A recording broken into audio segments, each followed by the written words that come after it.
itu yang tidak sukses belajar Iqra. Tidak sukses saya. Jadi teman-teman saya itu mulai Iqra 1, teman saya naik Iqra 2, saya tetap Iqra 1. Teman saya naik Iqra 3, saya baru naik Iqra 2. Teman saya naik Iqra 4, saya balik Iqra 1.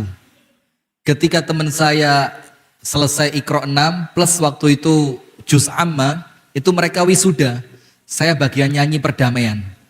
Tahun itu, tahun berapa kira-kira ya? Kira-kira tahun 99 Ustadz. Tahun 99. Oh iya. Yang ada judul lagu tahun 2000 itu. Ingat semua kan? Semua serba apa? Nah, ini ketara umure konangan misalnya ini. Ya, jadi kalau udah tahu lagu itu berarti umurnya ketahuan. Tidak mungkin di bawah 30 lah ya. Baik, bismillahirrahmanirrahim. Tanpa berpanjang lebar lagi, kita mulai untuk mempersingkat waktu. Assalamualaikum warahmatullahi wabarakatuh.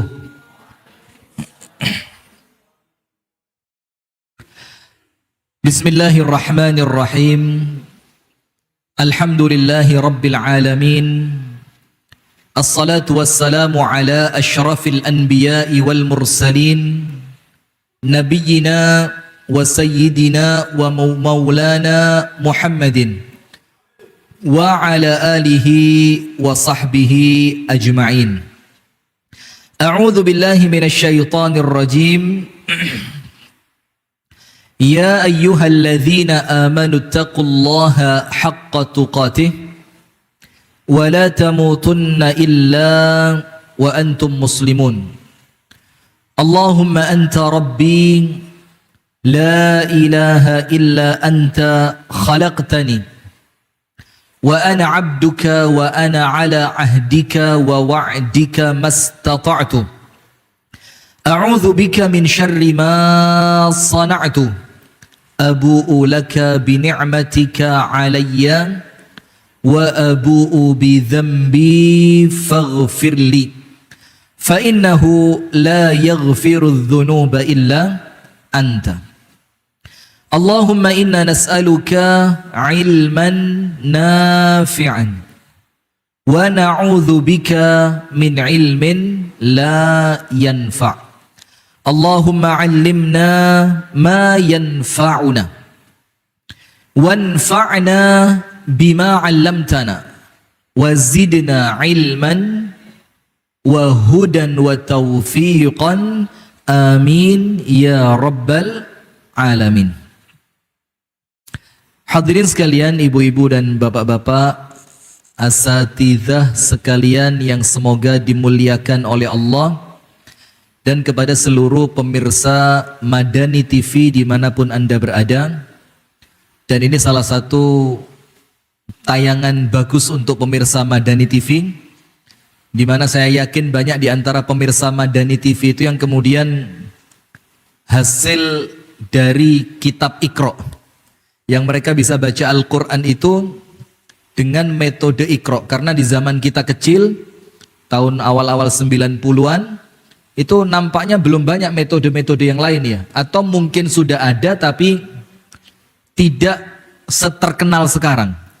Jadi di zaman itu yang kita tahu hanya Iqra yang kemudian disusun oleh Kiai Haji As'ad Humam rahimahullahu ta'ala, semoga Allah merahmati beliau. Nah, maka untuk pemirsa Madani TV di siang hari ini, kita sedang live dari Kota Gede Yogyakarta di Gedung Dakwah Al-Quran Yayasan Tim Tadarus AMM Yogyakarta, atau kita berada di gampangnya itu Gedung Iqra gitu, boleh dibilang Gedung Iqra biar lebih mudah difahami ya.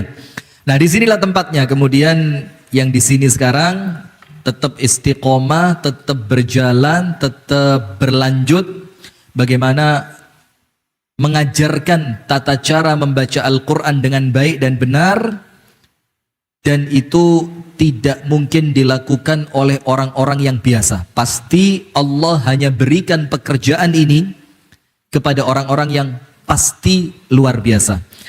Puji dan syukur alhamdulillah kita haturkan kepada Allah atas limpahan nikmat karunia Allah kepada kita semua, Sehingga di siang hari ini, di hari Jumat, pada cuaca yang cukup, bukan suasananya yang hangat, cuacanya yang hangat ya. Di cuaca yang cukup hangat semacam ini, karena kami dari Malang, jadi Anda tahu Malang itu bagaimana? Enak gitu ya, sejuk. Tapi dulu, sekarang ya sama aja. Nah maka sekarang Alhamdulillah kita dipertemukan oleh Allah di gedung Iqra dalam rangka ya saling mengingatkan, tausiah, berbagi faidah, berbagi ilmu, berbagi pengalaman, agar insya Allah di antara kita nanti saling dapat memberi dan menerima manfaat. Amin ya rabbal alamin. Maka salah satu di antara prinsip hidup kita, ini hati-hati saya sampaikan untuk pemirsa Madani TV, untuk saya pribadi dan untuk asatidzah sekalian, prinsip hidup, jadikan setiap orang yang Anda temui ladang pahala. Jangan sebaliknya, orang yang Anda temui menjadi ladang dosa Anda. Itu prinsip. Jadi Anda ketemu siapapun, dimanapun, siapapun mereka dari agama apapun, wabil khusus kalau mereka kaum muslimin, itu maka jadikan mereka itu ladang Anda mendapatkan pahala. Minimal dengan senyuman, minimal dengan wajah yang menyenangkan, minimal dengan ucapan doa berupa salam, minimal dengan nasihat. Maka sebanyak orang yang Anda temui, sebanyak itu pahala yang Anda dapat. Tapi sayangnya Bang, sekarang ini kita terbalik. Ketemu orang, kopiahnya miring, dirasani. Ketemu orang, antara jilbab sama gamisnya nggak serasi, jadi bahan omongan. Iya. Ketemu orang, tanya, oh ini hari Jumat, nanti sore WTV keluar, layangan putus episode terbaru, jadi dosa. Oh sudah habis? Sudah habis belum? Serialnya sudah habis? Sudah ya? Masya Allah, ngikutin semua ya tiap Jumat ya. Anda ikut yang berbayar apa yang gratis? Berbayar, bagus Bu ya, siap-siap nanti dihisap sama Allah di hari kiamat ya. Sudah begitu maka jangan jadikan orang yang Anda temui itu memberatkan hisap kita nanti di hari kiamat. Maka kalau ketemu sesuatu yang tidak menyenangkan, tutup mata, tutup telinga, wafil akhir, tutup mulut. Itulah salah satu di antara filosofi dalam agama Islam. Man kana yu'minu billahi wal yaumil akhir falyaqul khairan aw liyasmut. Wes pokok ndak cocok, diam. Dan itulah kenapa An-Nabi SAW ma sabba ta'aman qattu, tidak pernah sekalipun mencela makanan.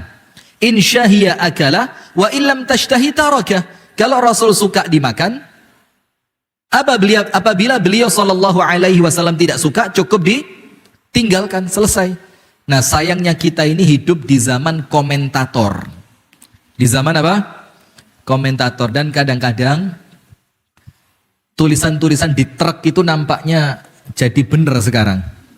Hidup Tuhan yang menentukan, kita yang menjalani, orang lain yang mengomentari. Masya Allah, sampai ditulis apa? Hidup tidak senyaman lidahnya komentator. Waduh, pedes-pedes tulisan sekarang ini ya. Sampai kalau panjenengan itu punya akun Facebook, punya akun Instagram segala macam, tidak akan pernah luput dari yang namanya haters. Nah maka yang begitu-begitu itu, wes mangkel jerone ati, wajar. Kan begitu.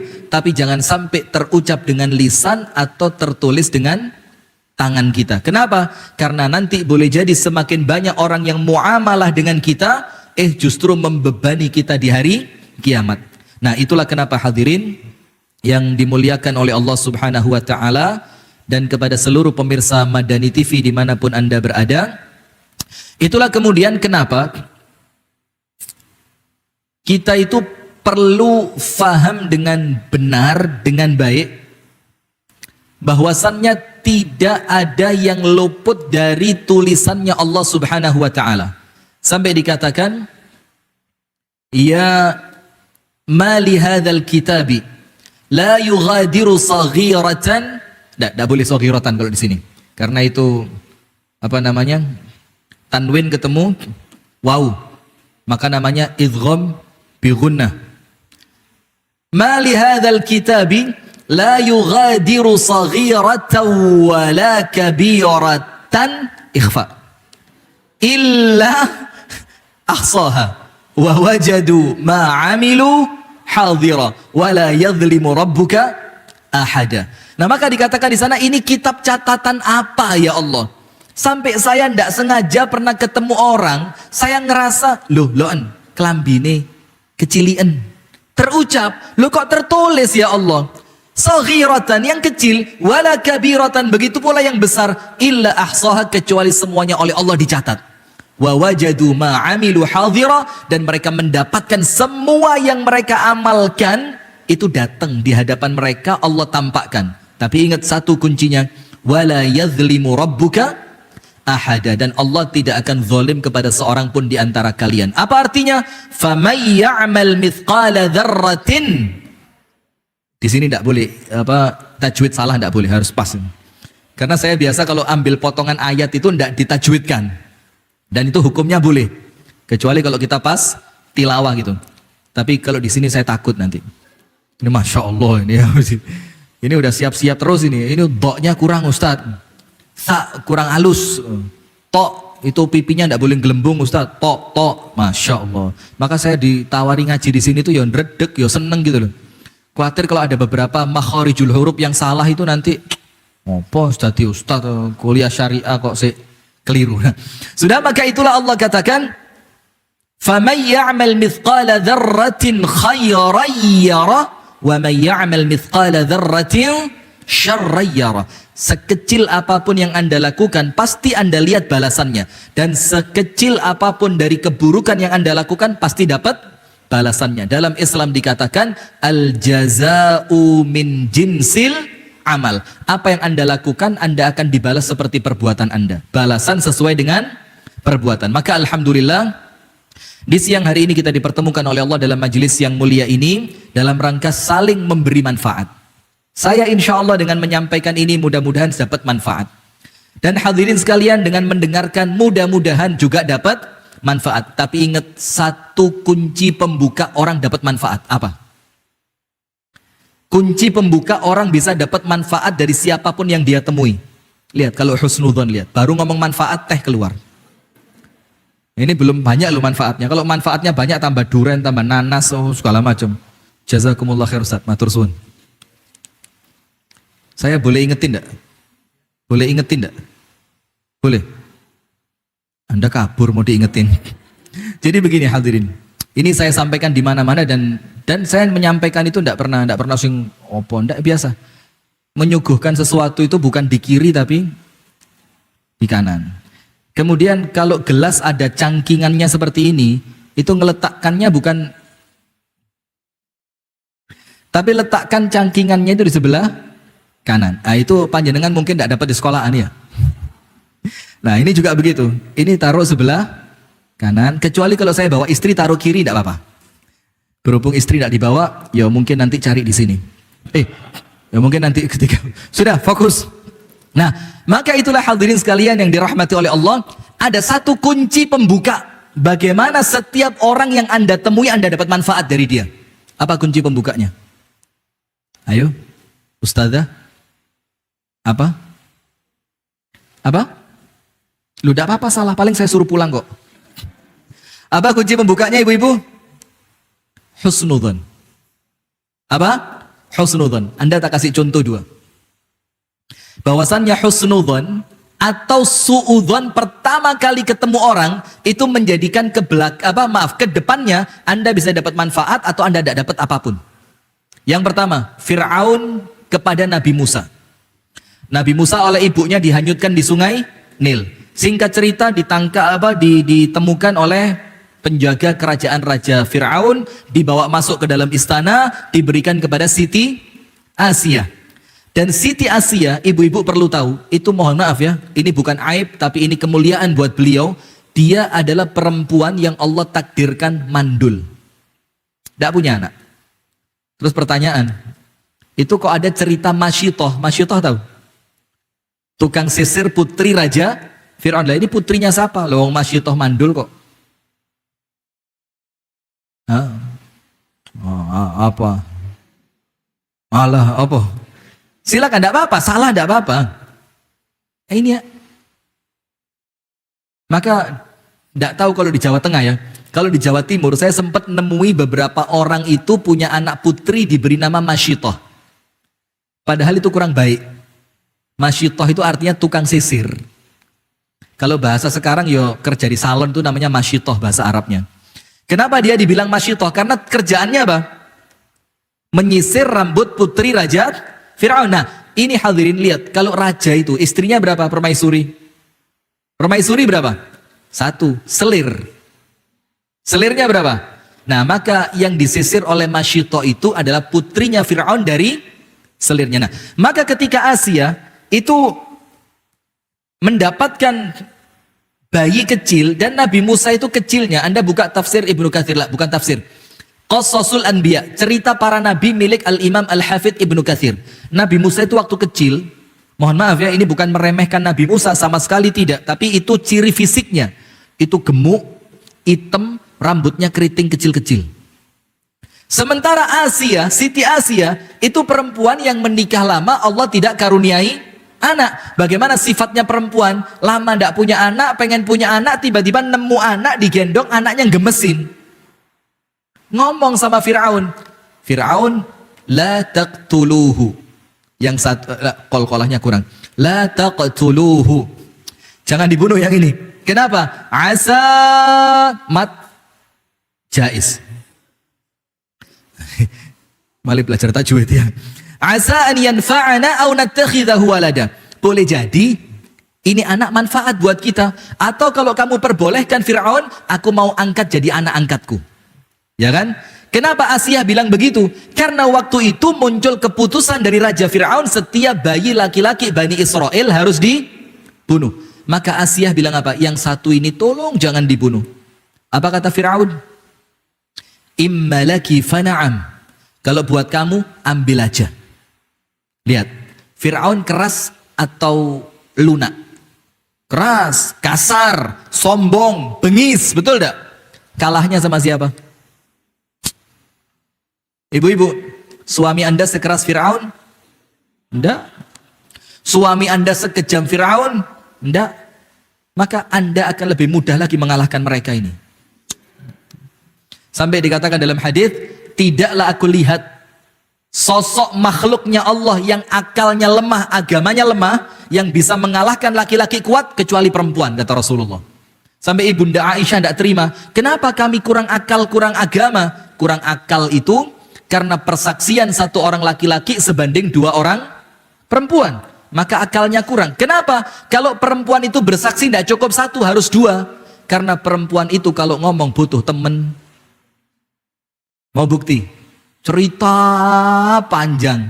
Yang diceritani tidak percaya. Terus di sebelah panjenengan ada temen. Lah iya sih mbak. Iya mendak.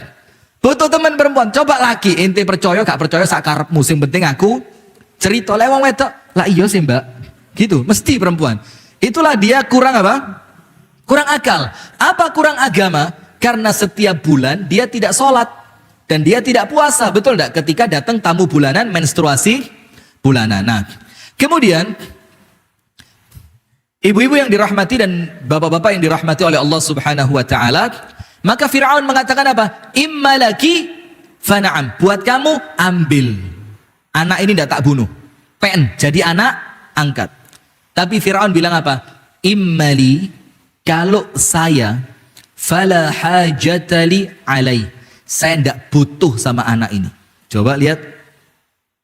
Dari awal Fir'aun ngelihat Musa, suudzon, bilang apa? Aku tidak butuh sama dia. Akhirnya saya mau tanya, Nabi Musa menjadi sumber kehancuran kerajaannya Fir'aun atau menjadi sumber kejayaan kerajaannya Fir'aun? Sumber kehancuran, kenapa? Mulai awal dia terlanjur suudzon. Maka panjenengan ketemu orang juga begitu. Kalau panjenengan ketemu orang dari awal sudah husnudzon, dari awal sudah baik sangka, dari awal sudah tafaul, bahasa Arabnya itu. Tafaul itu apa? Bersugesti positif, iki mesti api gitu loh. Ini mesti manfaat, ini mesti sukses, ini mesti keren. Maka sampai ke belakangnya dapat. Kenapa? Allah Ta'ala berfirman dalam hadis Qudsi, Ana inda dhanni abdi bi, kata Allah, aku senantiasa sama dengan prasangka siapa? Hambaku. Itu contoh orang yang ketika ketemu orang lain su'udzon, tidak dapat manfaat. Contoh yang kedua, yang husnudzon. Anda tahu Azizu Misr, Raja Mesir, ketika akan membeli Nabi Yusuf dari perbudakan. Lihat Pak, Nabi Yusuf itu Nabi, bapaknya beliau adalah Nabi, kakeknya Nabi, buyutnya Nabi. Yusuf bin Yakub bin Ishak bin Ibrahim. Tapi ketika di dunia, apa nilainya Nabi Yusuf? Wa syarauhu bithamanin bakhs. Dibeli oleh orang dengan harga apa? Bakhs. Bakhs itu recehan, iya, recehan, tidak butuh.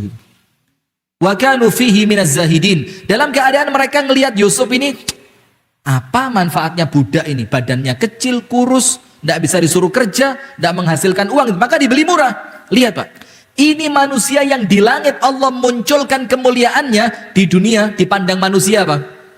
Remeh. Maka nilai kita ini Pak, bukan di mata manusia tapi di mata siapa? Allah. Tidak usah sedih. Uwais Al-Qarni apa?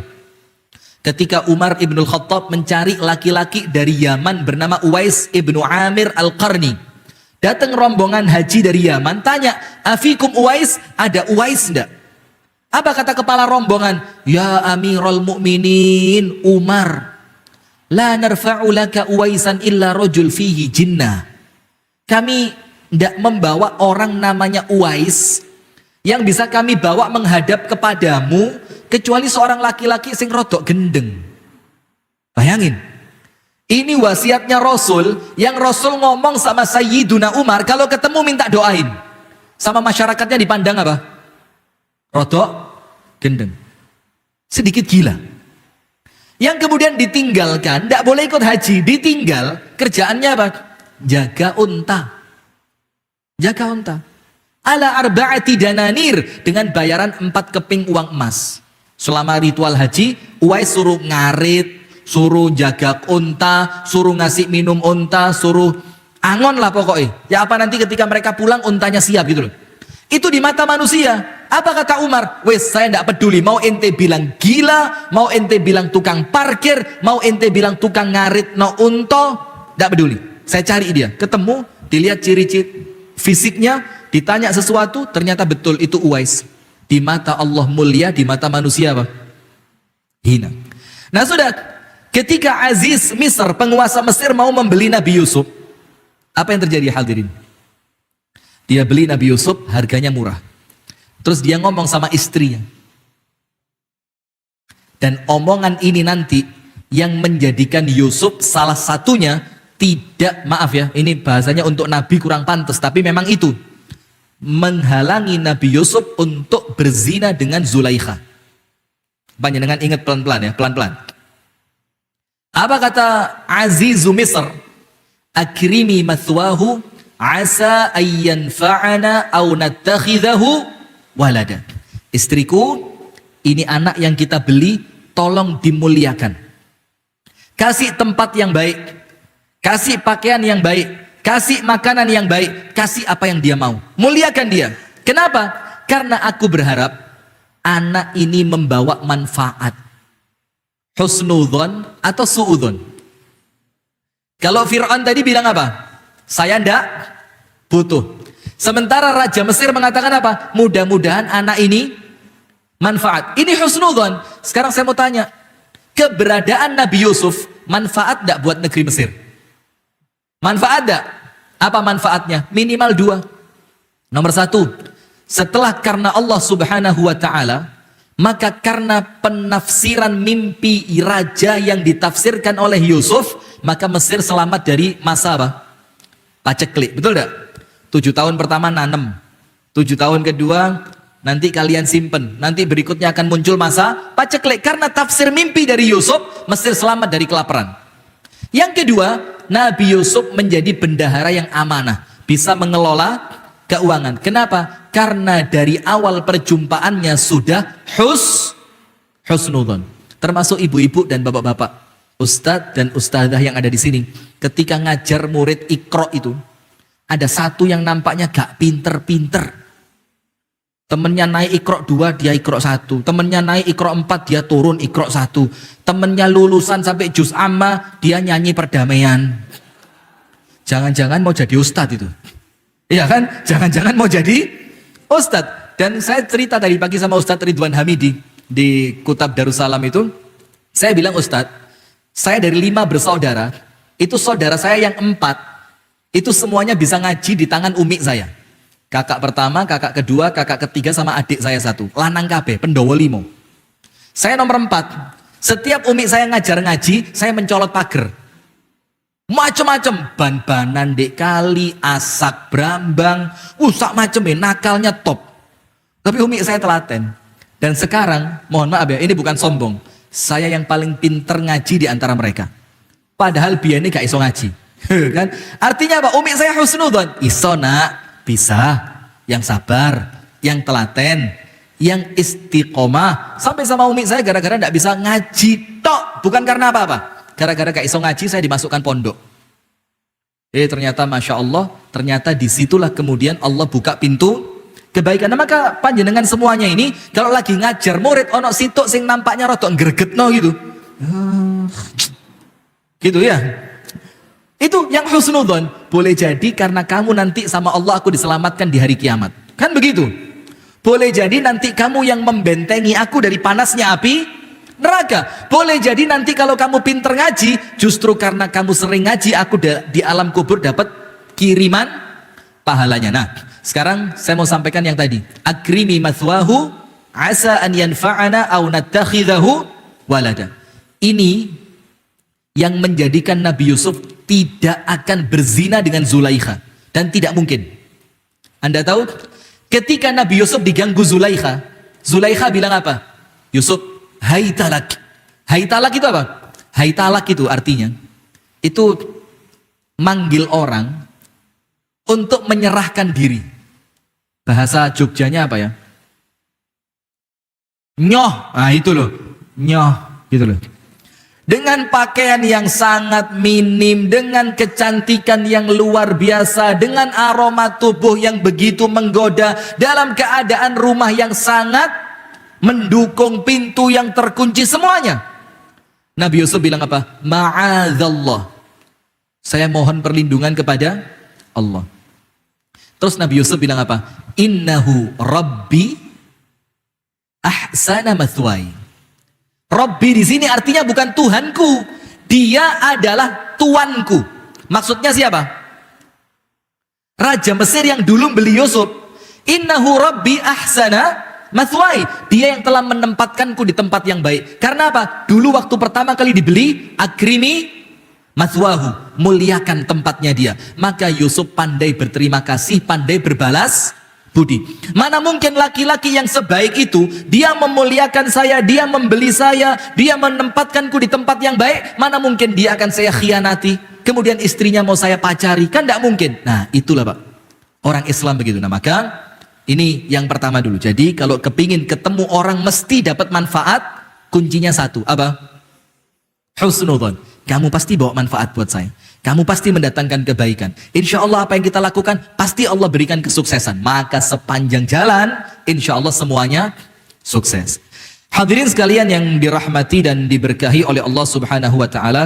Kita tadi janjian selesai jam 2:30 ya. Nah, sisa 8 menit. Ini muqaddimah aja belum khatam loh ini. Hadirin sekalian yang dirahmati dan diberkahi oleh Allah Subhanahu Wa Taala, dan kepada seluruh pemirsa Madani TV dimanapun Anda berada, sekali lagi untuk pemirsa Madani TV yang baru bergabung, kita sampaikan siang hari ini kita live dari Kota Gede Yogyakarta, dari tempat pusat dimunculkannya Iqra. Maka insya Allah tempat ini berkah, amin ya rabbal alamin.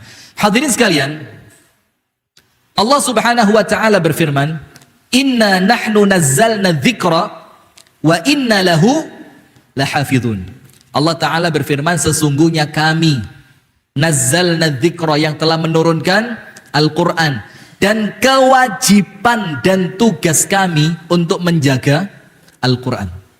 Panjenengan tahu ada satu cerita di zaman Khalifah Harun ar-Rasyid, ada seorang laki-laki ahli khat. Apa khat itu apa? Kaligrafi. Ahli kaligrafi. Tulisannya keren banget. Oleh khalifah ditawari masuk Islam. Dikasih duit besar. Syaratnya apa?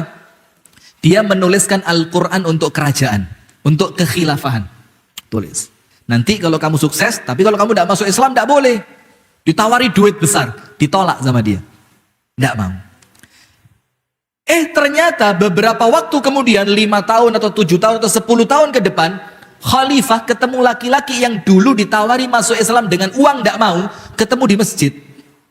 Loh, dulu saya tawarkan uang besar untuk masuk Islam dapat bayaran, malah tidak mau. Sekarang kok kelihatan dia di masjid? Ditanya sama khalifah, ma qissatuk? Kamu ini punya cerita apa?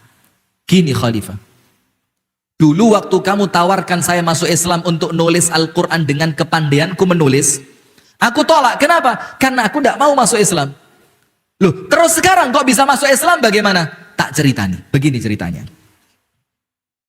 Saya ini, karena kepandaian saya dalam menulis kaligrafi, seni menulis itu, saya tulis berbagai macam kitab suci. Yang pertama saya tulis Taurat dengan tulisan terindah. Di atas kertas yang paling indah. Tapi satu, dari Taurat itu ada yang saya kurangi, ada yang saya tambahi. Saya jual ke rohibnya Yahudi. Dibaca sama rohib, dibayar mahal. Dia tidak ngerti kalau kitabnya saya tambah dan saya kurangi. Saya bilang ke dalam hati saya, tidak mungkin ini kitab suci. Kok semudah itu kitab suci dirubah-rubah, dikurangi, ditambah. Sudah, besok saya ganti kitab Injil. Saya tulis Injil min awalihi ila akhirihi, dari awalnya sampai terakhirnya. Dari awal sampai akhir saya tulis. Saya jual ke seorang pendeta dengan tulisan yang sangat indah, dengan kertas yang indah. Saya tambah dan saya kurangi. Ketika dibaca oleh pendeta itu, ternyata dia tidak tahu Injilnya aku tambah, Injilnya aku kurangi. Aku ngomong dalam hati, tidak mungkin ini kitab suci. Semudah itu dipermainkan oleh manusia. Maka aku coba Al-Quran. Aku tulis dengan tulisan yang indah betul. Setelah semuanya selesai, aku jual ke orang Islam. Dia tanya harganya berapa, aku sebutkan harga yang mahal. Dicek sama dia. Ternyata dia menemukan di dalam tulisanku ada yang kurang dan ada yang lebih. Maka Al-Quran itu dikembalikan kepadaku. Tidak mau, ini bukan Qurannya umat Islam. Aku katakan sama orang itu, wes separuh harga. Separuh? Lah serius, begitu cerita. Anda ketawa. Serius ini, separuh harga, diskon 50%. Dibilang, tidak mau. Karena saya tidak butuh indah tulisannya, saya butuh bener isinya. Terus katanya si penulis tadi apa? Sudahlah, balash, majanan, gratis. Katanya, loh kok gratis? Tidak mau. Karena apa? Ini bukan Quran saya yang kamu jual, bukan Qurannya umat Islam. Mulai hari itu, aku masuk Islam. Karena apa? Karena aku yakin ini betul-betul kitab suci. Karena tidak bisa diselewengkan, tidak bisa dikurangi, tidak bisa ditambahi. Nah, maka itulah salah satu di antara makna dan kamilah, yaitu Allah yang akan menjaganya. Nah, sekarang lihat hadirin sekalian. Dan pemirsa Madani TV dimanapun Anda berada. Sekarang saya mau tanya, bagaimana cara Allah menjaga Al-Quran? Kan Allah turunkan Al-Quran. Allah jadikan Al-Quran itu dengan jaminan dari Allah bahwa dia terjaga. Sekarang bagaimana Allah menjaganya? Disebutkan oleh Al-Imam Al-Hafidh Ibnu Katsir, hafizahullahu, Allah menjaga Al-Quran itu fi suduril mu'minin, di dalam hatinya orang-orang yang beriman. Maksudnya apa? Di dalam hafalannya orang-orang yang beriman. Maka ingat ketika Sayyiduna Utsman ibnu Affan akan menulis satu Quran resmi milik kekhilafahan Islam, itu sama sama Utsman yang dikumpulkan siapa? Para penghafal Quran. Setelah Qurannya selesai, dibacain. Kamu baca, bener enggak Quran yang saya cetak ini dengan hafalanmu? Oh cocok.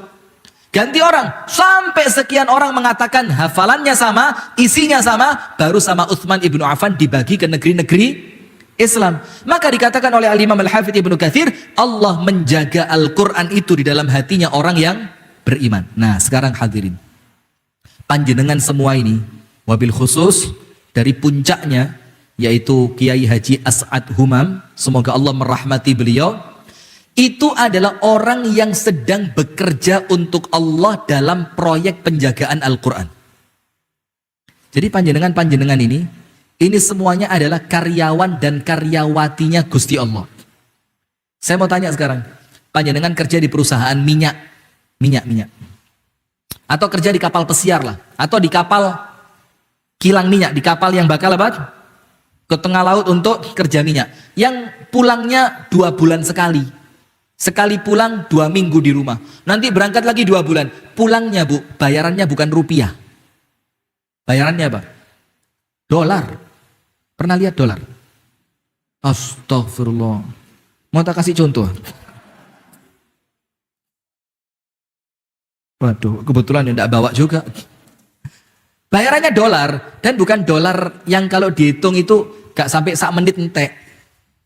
Itu kalau dihitung itu yuk, pakai alat yang kayak di bank itu loh. Yang dimancepno itu, apa dimancepno itu? Kita kan tidak pernah pakai alat itu ya. Wong gaji bulanan gak sampai dihitung, kayak dengan notol ketoro. 2 lembar. Itulah, nanti sabar. Nanti insya Allah kita kasih motivasi bahwa tanpa 2 lembar pun panjenengan jalan. Amin. Loh, masa amin? Mau tanpa 2 lembar? Belas garingan gitu mau? Ya enggak lah ya. Dan maaf, nerima gaji itu tidak menafikan ikhlas. Orang nerima bayaran itu bukan kemudian dia dibilang tidak ikhlas, enggak. Nah sekarang gini, bayarannya dolar sekian, sekali pulang mesti beli tanah. Bayarannya gede, ditaruh bank eman-eman, mendingan diinvestasikan beli tanah. Itu baru kerja untuk manusia. Ada bayaran besar, ada jaminan asuransi keselamatan, ada jaminan asuransi kesehatan. Kalau punya anak boleh milih, anaknya kalau dikuliahkan di kuliah yang ada kaitannya dengan perminyakan maka dibiayai. Ya apa? Itu baru seorang manusia kerja untuk manusia. Sementara panjenengan semua ini yang ada di Angkatan Muda Iqra, Angkatan Muda Masjid dan Musola, Yayasan Tim Tadarus Angkatan Muda Masjid dan Musola Yogyakarta, gitu kan? AMM Yogyakarta. Itu panjenengan ini kerjanya sama Allah. Dan lihat, panjenengan tahu makna Allah Ar-Rahman Ar-Rahim. Maha pengasih, maha penyayang. Apa makna dalam kitab-kitab tafsirnya para ulama? Allah Ar-Rahman Ar-Rahim, maknanya apa? Allahu, dialah Allah, idza a'ta adhash. Ketika memberi, pemberiannya itu dahsyat. Ketika memberi apa? Pemberiannya itu dahsyat. Tapi kapan?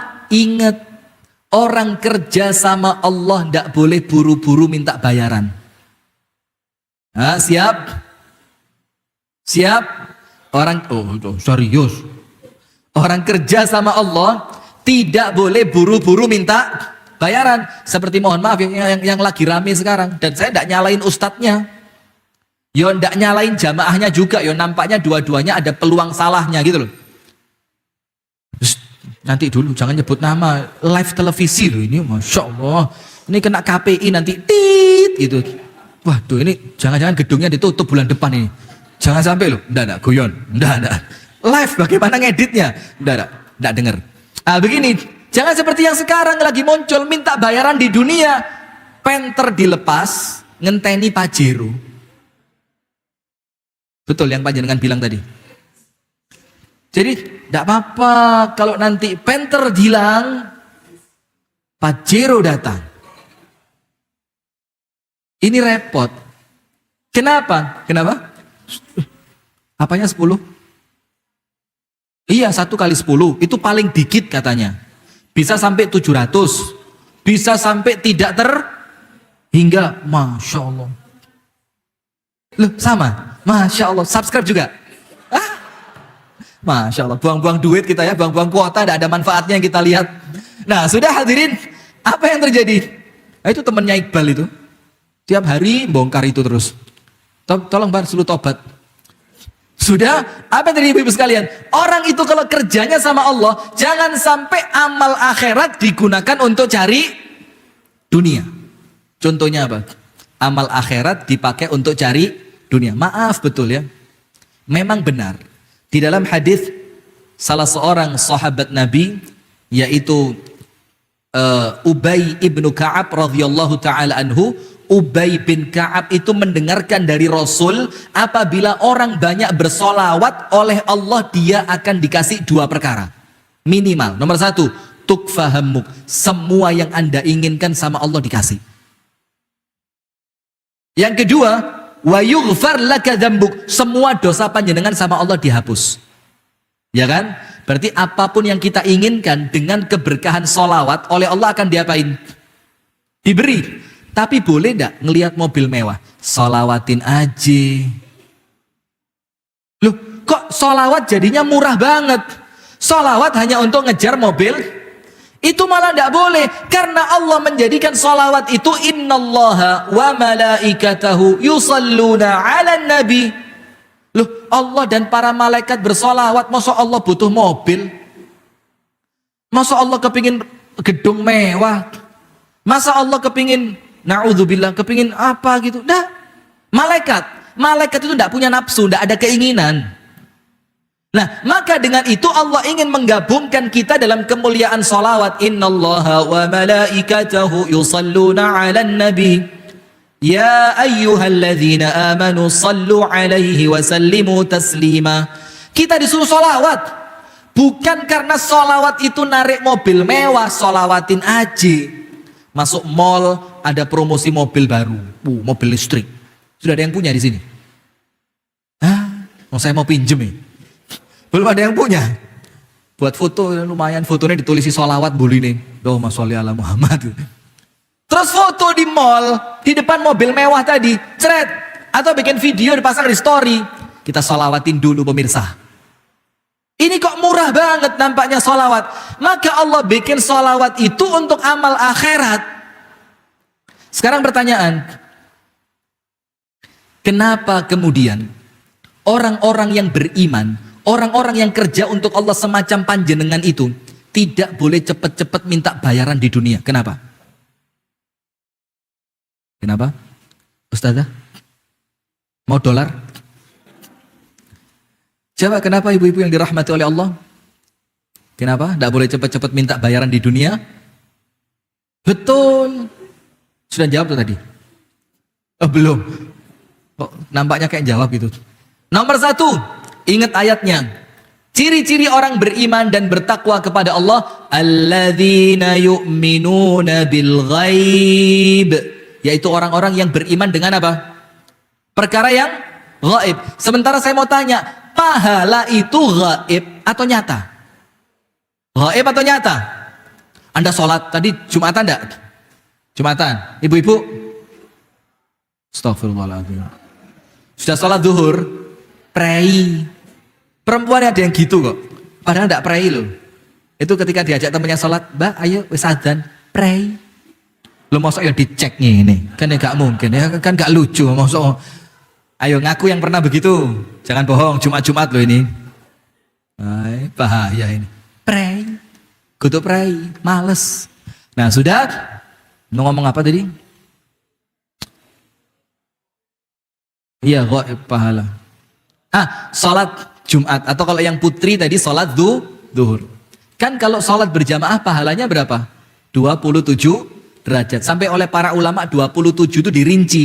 Langkahnya, tahiyatul masjidnya, zikirnya, nunggu waktu sholatnya, ketemu orang Islamnya, duduknya, macam-macam sampai 27. Dibandingkan sholat sendirian di rumah. Sekarang saya mau tanya, yang habis Jumatan tadi loh, mana pahalanya? Mana? Ditinggal di rumah, tak parani ya ke rumahnya. Coba putri-putri yang sholat zuhur, mana pahalanya? Saya mau lihat. Masuk hantas, mana pahalanya? Mana? Nggak kelihatan, gaib. Dan itulah hebatnya orang Islam. Kenapa? Nggak ngelihat pahala, nggak ngelihat surga, nggak ngelihat. Bukan nggak ya, belum. Oh, ini ketawa kenapa? Hati-hati lama-lama naksir loh. Sudah tidak ngelihat, belum ngelihat surga, belum ngelihat neraka, tidak pernah ngelihat Allah Ta'ala, tidak pernah nampak malaikat. Ada yang pernah lihat malaikat? Tidak ada. Tapi kenapa Anda beriman? Itulah hebatnya, sampai oleh Allah panjenengan dibanggakan di depan malaikat. Apa hadisnya? Rasulullah SAW bersabda, Inna lillahi malaikatan sayyaratan fil ardi. Ada malaikat yang tugasnya jalan-jalan. Coba, mau daftar? Tugasnya apa? Melaku-melaku, tamasya, santai, ngenteni Grab, Gojek, gitu ya. Jalan mana? Masjid Gede. Mana? Prambanan. Mana? Borobudur. Mana? Keraton. Mana? Apa yang itu? Yang Malioboro. Terus kafe yang lagi tenar sekarang? Apa? Bukan. Yang ada itu. Apa? Iya tadi apa? Apa? Pendopo lawas, di mana itu? Saya kok penasaran. Jangan-jangan saya kalau ke sana disuruh nyanyi juga nanti. Di mana? Itu di mana itu? Di mana? Alun-alun selatan. Utara. Berapa kali ke sana? Beberapa. Pas ada yang gini-gini tuh. Iya. Bagus ya. Ketemu sama Zidane ketemu. Triswaka ketemu. Mbak Nabila ketemu. Ustadz kok tahu? Saya beritahu ya, kalau Ustadz harus tahu supaya kalau ada pertanyaan jawabnya penak. Kalau Ustadz tidak tahu kan ya lucu. Ustadz bagaimana hukumnya ini? Apa itu? Kompani sini. Sudah lanjut, subhanallah. Nah, maka begini hadirin sekalian, ini malaikat tugasnya jalan-jalan. Tapi jalannya bukan jalan yang fadhi, kosong. Tapi apa? Yaltamisuna ahla dzikir. Yang mereka itu mencari orang yang akan berangkat ke majelis zikir. Majelis zikir itu untuk kita majelis ta'lim. Apalagi yang diajarkan Al-Quran. Lihat, ini buat panjenengan semua ini. Jadi, kalau pas mau berangkat ngajar ngaji, iqra atau yang lain, itu berangkatnya yang semangat karena panjenengan oleh malaikat dilaporkan kepada Gusti Allah. Terus setelah ketemu kaum yang mau ngaji, oleh malaikat dibisi, halummu ila hajatikum. Mas, cepetan. Mbak, sing cepet. Ketika mereka sampai di tempat pengajian, di tempat taklim, di tempat Al-Quran, itu malaikatnya duduk. Jeret. Setelah beberapa waktu duduk, lapor sama Allah, ya Rabbi, ada sebagian kaum yang sedang baca Al-Quran. Terus Allah tanya, itu mereka di sana ngapain? Yuhammidunak, yusabbihunak, yukabbirunak, yu'azzimunak. Mereka mensucikanmu, mereka memuliakanmu, mereka mengagungkanmu. Terus sama Allah ditanya, pernah nggak mereka ngelihat aku? Malaikat jawab, wallahi ya Rabbi ma ra'au. Demi Allah, mereka tidak pernah melihatmu. Gak tahu. Terus Allah tanya, fa kaifa law ra'auni? Nggak pernah ngelihat saja, jatuh cinta sama Allah. Angkat tangan yang nggak cinta sama Allah. Yo gak wani ngaku kan ya, kok kebangetan kan? Walaupun secara perbuatan kadang-kadang perbuatan kita itu mencerminkan orang yang tidak cinta kepada Allah. Coba tahajud sama tidur enak mana? Ya jujur bagus timbang gak tahajud goroh mana kan? Jujur. Jadi kita itu lebih cinta dunia dibandingkan Allah. Maka Allah tanya, sekiranya mereka pernah melihatku bagaimana? Apa kata para malaikat? Asyaddu hubban lak. Kalau mereka pernah melihatmu ya Allah, maka mereka lebih cinta lagi. Coba lihat. Sekarang saya mau tanya, kenapa Allah tanya begitu sama malaikat? Apa karena Allah tidak tahu? Tahu. Bahkan Allah jauh lebih tahu. Bahkan sebelum kejadian itu terjadi, Allah sudah tahu. Kita lanjutkan dulu. Terus Allah tanya, mereka minta apa? Dibilang mereka minta surga. Allah tanya, pernah nggak mereka melihat surga? Hal ra'auha, pernah lihat surga? Tidak pernah. Terus Allah tanya, kalau mereka pernah melihat surga bagaimana? Wow, yo lebih kepingin masuk surga. Wes cukup kata Allah. Nomor 3, mereka minta diselamatkan dari apa? Dibilang mereka minta diselamatkan dari api neraka. Allah tanya, pernah nggak mereka melihat neraka? Dijawab oleh para malaikat, wallahi ya Rabbi ma ra'auha. Demi Allah mereka tidak pernah melihat. Allah tanya, bagaimana kalau mereka pernah melihat neraka? Malaikat bilang apa? Lebih lari dari neraka. Tidak pernah aja takut, apalagi pernah. Sudah. Terakhir apa Allah katakan? Malaikat, kasih untuk mereka apapun yang mereka minta. Selamatkan mereka dari apa yang mereka takutkan. Kita minta apa tadi? Surga. Kita takut dari apa tadi? Neraka. Terakhir Allah bilang, ighfir dzunubahum jami'a. Ampuni semua dosa mereka.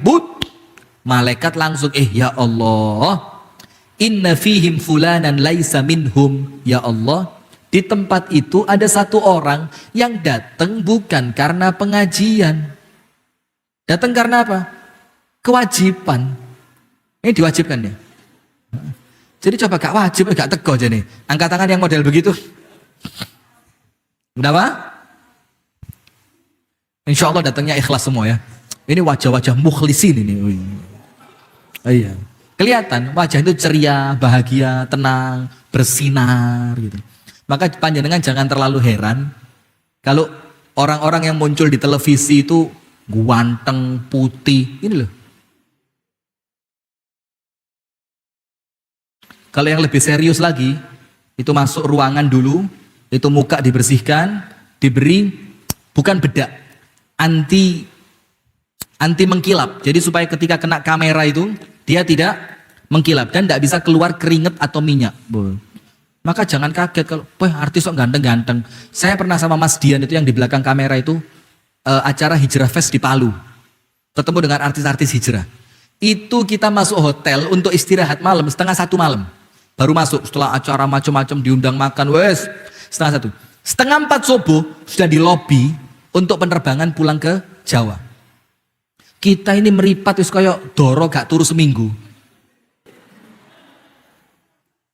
Serius, wis meripat iki rasanya kok gak ono beleke bareng. Kayak penuh kayak kebek no. Jadi agak artis-artis hijrah turun. Mukanya kayak lampu. Ternyata modalnya mahal. Tahu? Terus yang skincare. Panjenengan enggak usah skincare, wudu aja sing kena. Tapi wudunya kayak banyu gamping. Sudah, astagfirullahaladzim. Lanjut. Apa Allah katakan hadirin? Ampuni mereka semua. Malaikat bilang, ya Rob, jangan semua. Oke, tapi satu orang jangan. Kenapa? Yang satu itu datang bukan untuk ngaji. Misalkan karena mau janjian sama orang. Misalkan kalau ini masjid kebetulan di luar hujan, dia kepingin berteduh. Misalkan karena ada orang yang punya utang, ternyata orang yang utang di pengajian, daripada melintat-melintut terus ngilang, datang aja ke pengajian. Apa kata Allah? Ampuni dia juga. Kenapa begitu? Innahum qaumun la yashqa bihim jalisuhum. Mereka itu suatu kaum yang tidak mungkin kecewa orang yang kumpul bareng mereka. Nah, sekarang kita kembali. Kenapa Allah tanya begitu kepada para malaikat? Mereka ngapain? Mereka minta apa? Mereka takut apa? Karena zaman dulu malaikat meremehkan panjenengan. Ketika Allah mau menciptakan manusia, apa kata malaikat? Ataj'alu fiha man yufsidu fiha wa yasfikud dima. Dima apa hukum tajwidnya? Mat wajib. Masya Allah. Karena mat ketemu hamzah ya. Dalam satu kata. Masya Allah. Betul ya? Tidak salah ya? Ya Rabbi ya Allah. Kenapa engkau ciptakan di sana sesosok makhluk yang mereka itu ataj'alu fiha man yufsidu fiha, orang-orang yang senang ngerusak. Sekarang jujur, betul tidak manusia senang ngerusak? Betul? Zaharal fasadu fil barri wal bahri bima kasabat aydin nas liyudhiqahum ba'dalladzi 'amilu. Telah nampak kerusakan di mana-mana, bumi, daratan, lautan, karena tangannya siapa? Manusia.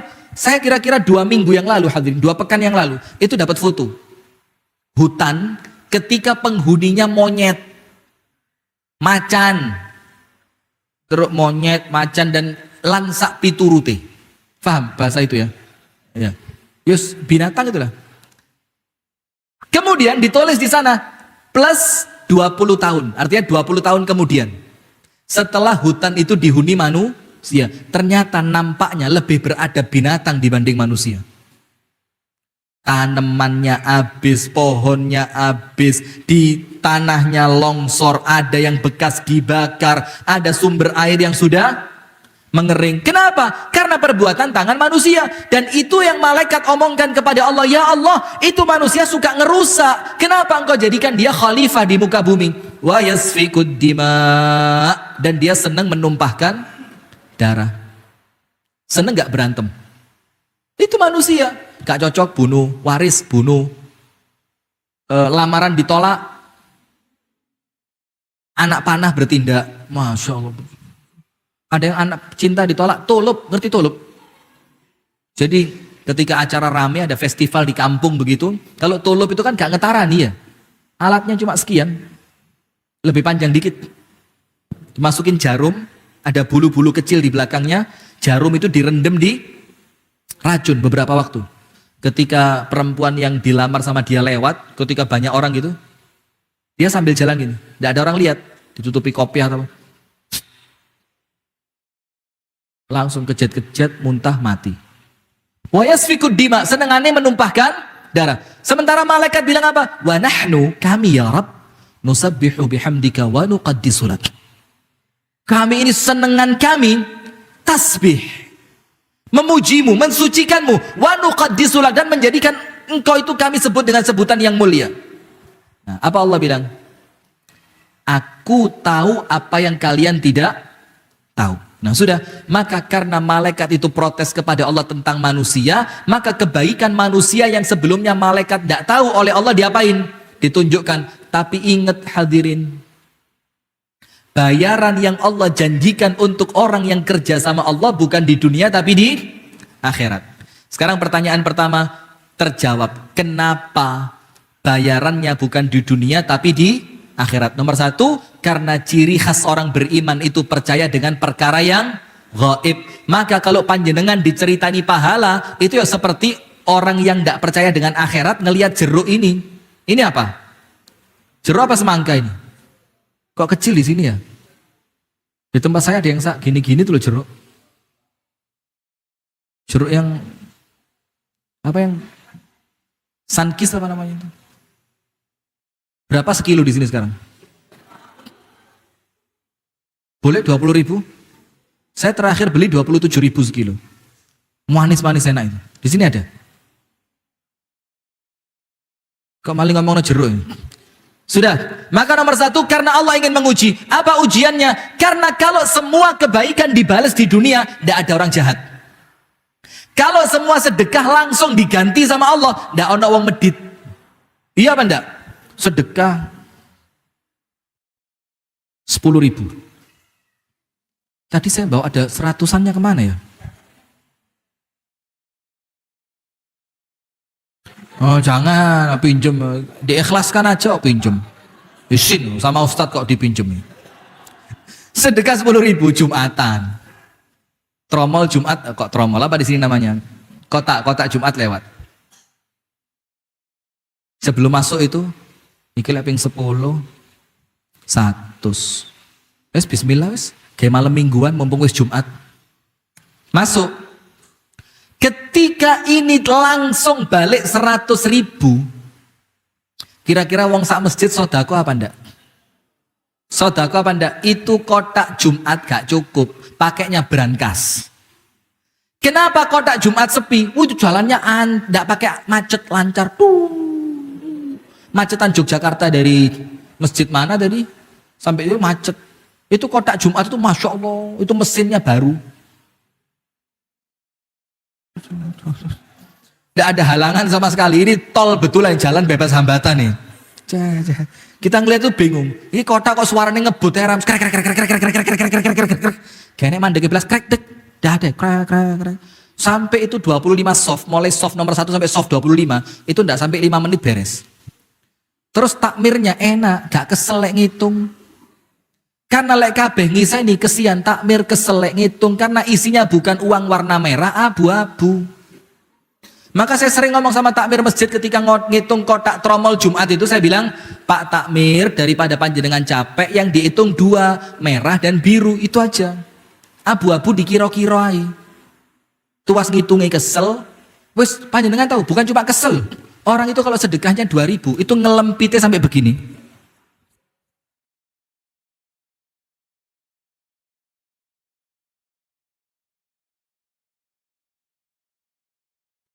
Sudah begini, dicokot mana?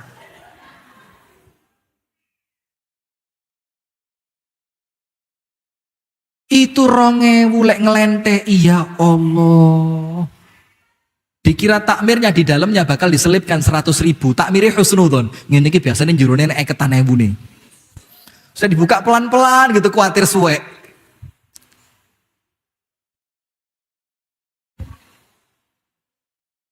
Kok tego nyiksa takmir itu loh. Panjenengan karuan gak usah sodako. Iya, 2.000 lah ngelempit bae kayak sok ikhlas. Perempuan nek sedekah ya apa? Jilbabnya diangkat. Iya apa enggak? Perempuan kalau mau masuk kota amal, mau masukin jilbabnya diginiin. Itu kota amal di dalam jilbabnya dia. Contoh sampai kira 100.000 itu. Gak ngiseni. Kenapa? Malah jupuk jangan-jangan. Saya jadi khawatir. Karena begini-begini itu biasanya sebab pengalaman. Sudah. Loh Ustadz kok tahu? Lah kan kita kan ngisi pengajian putri. Wes ngomongin alon-alon gitu. Sek muni, klutik, aduh. Itu jerone hati kayak dia. Kok ya muni. Ustaz alon-alon ini ketoran di sore gak ada kertasnya belas ini. Maka kota amal itu bagusnya apa? Di bawahnya kasih ono karpet. Sehingga kalau ada yang masukin 500, 1.000 yang kok itu gak muni klotak. Minimal tek. Nah gitu dong lo. Cek sing isani gak izin. Wes sudah lanjut fokus. Kurang 2 menit. Sudah hadirin, maka Allah itu menguji bagaimana keimanan kita. Karena apa? Itulah yang membedakan orang beriman dengan orang yang tidak beriman. Kalau dia beriman, dia yakin sedekah sekarang, panen di mana? Akhirat. Kedua, kenapa bayaran untuk orang yang kerja untuk Allah tidak dibayar di dunia? Coba, kenapa? Bukan bayaran amplop yang panjenengan terima loh ya, itu bukan dari Allah, dari manusia. Dari Allah nanti di akhirat. Kenapa tidak dikasih di dunia? Nomor 1, ngetes keyakinan atas perkara yang gaib. Yang kedua, ayo yang bisa jawab umroh. Ayo yang bisa jawab umroh. Saya tidak bilang saya kasih umroh ya. Saya bilang saya bisa jawab mudah-mudahan umroh. Ayo kenapa? Karena tidak ada harga yang pantas untuk pekerjanya Allah ketika dibayarkan di dunia. Tidak ada bayaran yang pantas. Apa coba yang paling mahal? Mobil Alphard? Tidak pantas, terlalu kecil. Terlalu kecil. Maka sesuatu yang besar itu tidak mungkin akan Allah berikan di dunia yang kecil. Sesuatu yang mulia tidak mungkin Allah berikan kepada Anda di dunia yang hina. Sesuatu yang luar biasa. Masya Allah, Mbak, hati-hati tangannya. Sesuatu yang luar biasa tidak akan Allah berikan di tempat yang biasa-biasa saja. Coba berlian. Ada berlian kotaknya bungkusnya koran bekas. Berlian dibungkus koran bekas ada? Tidak ada. Atau apalah, apa kira-kira contoh yang pas lah, yang bungkusnya mesti mahal? Apa ya? Ya situlah contohnya berlian. Kan nggak mungkin berlian dibungkus pakai kotak bekas foto caleg. Kapian caleg ya. Kelarangan berlian gitu. Kenapa? Karena tidak pantas tempat yang hina untuk sesuatu yang besar. Itulah kenapa Allah katakan di dalam Al-Quran apa? Untuk orang yang nanti masuk ke dalam surga, itu Allah berikan kepada mereka apa? Itu balasan ma ukhfiya lahum min qurrati a'yun. Apa-apa yang Allah sembunyikan dari mereka waktu di dunia. Kenapa? Karena dunia tidak bisa nampung besarnya bayaran Allah untuk pekerjaannya Allah. Nah, maka itulah hadirin sekalian, ibu-ibu dan bapak-bapak yang dirahmati oleh Allah, maka ketika panjenengan ini menjadi salah satu sebab Allah dalam menjaga Al-Quran, inna nahnu nazzalna dzikra wa inna lahu lahafidhun, maka panjenengan ini adalah orang-orang yang bekerja untuk Allah. Nah, orang yang bekerja untuk Allah ciri khasnya 3. Penutup, wis selesai. Orang yang kerja untuk Allah ciri khasnya berapa? 3 kok 2. Ciri khasnya 3. 5, jangan gini aja biar pas. Nomor 1, la yakhafuna fillahi laumata laim. Apa itu? Tidak pernah mundur karena hinaan manusia dan tidak terbang karena pujian manusia. Itu ciri khas pekerjanya Allah. Dihina, sakarepmu aku kerja gawe Gusti Allah kok sampai sing protes gitu. Apa mek ngono tok bayarane cilik peda motor kan biyen gak genti-genti. Lho ya babano. Biarin. Atau dipuji, masya Allah ya, Iqra ini adalah apa metode yang